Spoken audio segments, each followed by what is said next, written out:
শহরের প্রাণকেন্দ্রের একটি জনবহুল বাজারে ফল বিক্রেতা, মাছ বিক্রেতা, সবজি বিক্রেতা সবাই তাদের জিনিসপত্র নিয়ে ব্যস্ত। ঠিক তখনই একটি কালো এসইউভি এসে বাজারের মাঝখানে থামল। গাড়ি থেকে নামলেন একজন পুলিশ ইন্সপেক্টর। তার নাম আকাশ। পরনে দামি ইউনিফর্ম, মুখে অহংকারের ছাপ। আকাশ সোজা গিয়ে দাঁড়ালেন একজন গরিব মাছ বিক্রেতার সামনে, যার নাম করিম। করিম ভয়ে জড়সড় হয়ে বসল। আকাশ হাসির স্বরে বললেন, কিরে করিম, আজও বুঝি ভালো ইলিশ উঠেছে? দে, 5টা বড় ইলিশ দে। করিম ভয়ে ভয়ে বলল, স্যার, আজ তো আমার খুব কম লাভ হয়েছে, সব মিলিয়ে মাত্র 10টা ইলিশ আছে, আপনি চাইলে দাম দিয়ে নিতে পারেন। করিমের কথা শেষ না হতেই ইন্সপেক্টর আকাশ রেগে গিয়ে এক ধমক দিয়ে বললেন, কি? তুই আমার কাছে দাম চাস? তোর মতো লোকের সাহস হয় কিভাবে আমার কাছে টাকা চাইতে? তোর ঠেলাগাড়ি তুলে নেব, আর তোর যা মাছ আছে সব এই মুহূর্তে বাজেয়াপ্ত করব। তোর পেটে লাথি মারতে আমার 1 মিনিটও সময় লাগবে না। করিম আর কোনো কথা না বলে 5টা ইলিশ তুলে আকাশের হাতে দিল। আকাশ বিনা পয়সায় ইলিশগুলো নিয়ে চলে গেলেন। পাশেই দাঁড়িয়েছিল একজন ফল বিক্রেতা, যার নাম রতন। তিনি নীরবে পুরো ঘটনাটি দেখলেন, কিন্তু কিছু বলার সাহস পেলেন না। পরের দিন একই ঘটনা। এবার আকাশ এলেন তার এক বন্ধুকে নিয়ে। বন্ধুকে দেখিয়ে বললেন, এই দেখ, এই বাজারের সবচেয়ে ভালো ফল বিক্রেতা রতন, এর থেকে ভালো ফল আর কেউ বিক্রি করে না। রতন খুশি হলেন এই ভেবে যে তার সম্মান হচ্ছে, কিন্তু আকাশের কথা শেষ না হতেই বললেন, রতন, আমার বন্ধুকে 2 কিলো আপেল, 2 কিলো কমলা আর কিছু আঙুর দে। রতন খুশি মনে সব ফল দিল, কিন্তু যখন টাকা চাইল তখন আকাশ রেগে গিয়ে বলল, কিরে, তোর কত বড় সাহস, তুই আমার কাছে টাকা চাস? তুই আমাকে চিনিস না? আমি চাইলে এখনই কিন্তু তোর দোকান এখান থেকে উঠিয়ে দিতে পারি। রতন আর কিছু বলতে পারল না। তারপর তারা ফল নিয়ে চলে গেল। কয়েকদিন পর শহরের পুলিশ স্টেশনে এক নতুন অফিসার এসেছেন, যার নাম আদিত্য।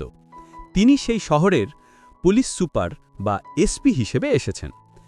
তিনি তার প্রথম দিনেই পুলিশ স্টেশনের সবার সাথে দেখা করলেন এবং সবার সাথে পরিচিত হলেন।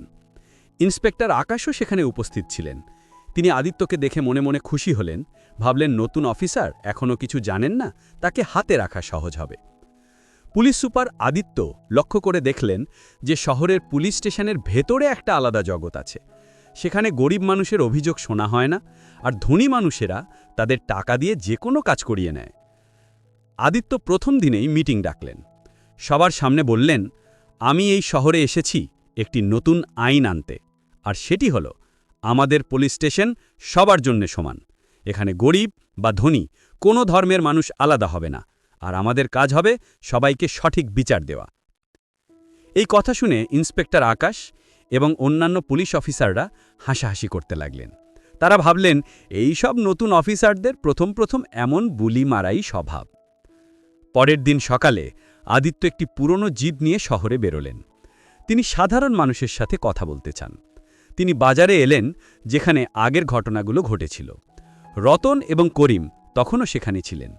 রতন আদিত্যকে দেখে এগিয়ে এলেন এবং বললেন, স্যার, আমি আপনাকে চিনি না, কিন্তু আপনি একজন ভালো মানুষ বলে মনে হচ্ছে।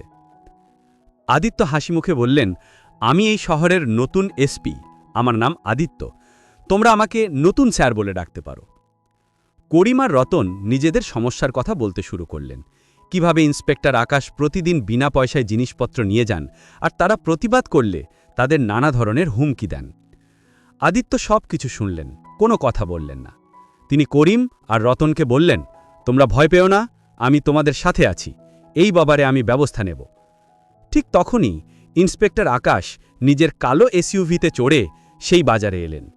তিনি রতন আর করিমকে আদিত্যের সাথে কথা বলতে দেখে রেগে গেলেন। তিনি চিৎকার করে বললেন, এই তোমরা কি করছো? এই অফিসার তোমাদের কি শিখাচ্ছে? তোমরা কি জানো না আমি এই শহরের সবচেয়ে শক্তিশালী অফিসার? আদিত্য শান্ত স্বরে বললেন, আপনি এই শহরের সবচেয়ে শক্তিশালী অফিসার, কিন্তু আপনি ভুলে গেছেন যে আইন আপনার চেয়েও বেশি শক্তিশালী। আকাশ রেগে গিয়ে বললেন, কে আপনি? আমাকে আপনি আইন শেখাবেন? আদিত্য কিছু না বলে তার কাঁধের ওপর থেকে সরকারি আইডি কার্ডের বিলটি বের করে দেখালেন। আকাশ সাথে সাথে থমকে গেলেন। তিনি বুঝতে পারলেন যে তিনি যাকে সাধারণ অফিসার ভেবেছিলেন তিনি আসলে এই শহরের এসপি আদিত্য। আদিত্য তাকে বললেন, ইন্সপেক্টর আকাশ, আপনি একজন পুলিশ অফিসার, আপনার কাজ হলো মানুষের সেবা করা, আর আপনি তা না করে নিজের বাহাদুরি দেখাচ্ছেন। আকাশ ভয়ে কাঁপতে শুরু করলেন। তিনি আদিত্যের পায়ে পড়ে গেলেন এবং বললেন, স্যার, আমাকে মাফ করে দিন, আমি ভুল করেছি। আদিত্য কঠোর স্বরে বললেন, আপনি একজন অফিসারের সম্মান হারিয়েছেন, আজ থেকে আপনি সাসপেন্ড, আপনার বিরুদ্ধে আইনানুগ ব্যবস্থা নেওয়া হবে। করিমার রতন এই ঘটনা দেখে অবাক হয়ে গেলেন। তারা বুঝতে পারলেন যে আদিত্য সত্যিই একজন সৎ এবং ভালো মানুষ। তারা আদিত্যকে ধন্যবাদ জানালেন। আদিত্য ইন্সপেক্টর আকাশকে সাসপেন্ড করে তাকে একটা বার্তা নিলেন যে ক্ষমতা শুধু একটা পদ নয়, বরং মানুষের প্রতি দায়িত্ব ও কর্তব্য। আপনি আপনার ক্ষমতার অপব্যবহার করেছেন। পরের দিন বাজারের দৃশ্য সম্পূর্ণ আলাদা। কোনো পুলিশ অফিসার কাউকে ভয় দেখাচ্ছে না, বিনা পয়সায় জিনিসপত্র নিচ্ছে না। সবজি বিক্রেতা, ফল বিক্রেতা, মাছ বিক্রেতা সবাই হাসি মুখে ব্যবসা করছেন। তারা বুঝতে পারছেন যে এখন তাদের ওপর কেউ অবিচার করবে না। এই গল্পটি প্রমাণ করে যে একজন সৎ এবং ভালো মানুষ যদি কোনো পদে বসে থাকেন, তাহলে তিনি তার সততা আর সাহস দিয়ে পুরো সিস্টেমকে বদলে দিতে পারেন। যদি আপনার এই গল্পটি ভালো লেগে থাকে, তাহলে অবশ্যই ভিডিওটিতে একটি লাইক করুন, আপনার বন্ধুদের সাথে শেয়ার করুন এবং এই ধরনের গল্প আরও পেতে আমাদের চ্যানেলটি সাবস্ক্রাইব করে রাখুন।